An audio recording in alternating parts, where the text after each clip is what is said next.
Hope you guys are doing well. Welcome back. In today's video, I'm going to show you that how you can create a new disk, how you can manage your disk on the Windows. So let's get started.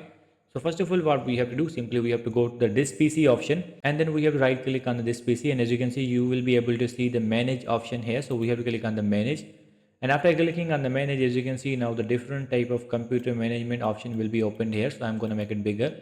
And now simply what we have to do, we have to go to the disk management option here. So I'm going to click on this. And after clicking on this, as you can see, you will be able to see your all drives here. Like we have the currently C drive, D drive and E drive.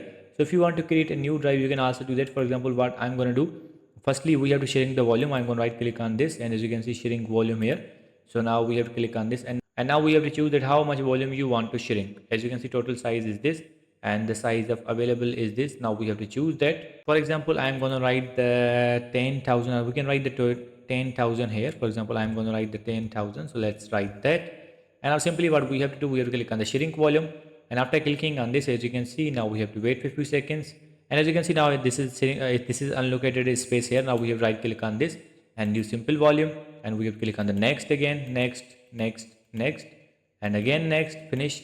And now our new drive will be created. So as you can see now our new drive is created here with the name of F drive. So in this way you can create a new drive in your Windows. I hope you guys understand this video that how you can do that. So see you in the next video.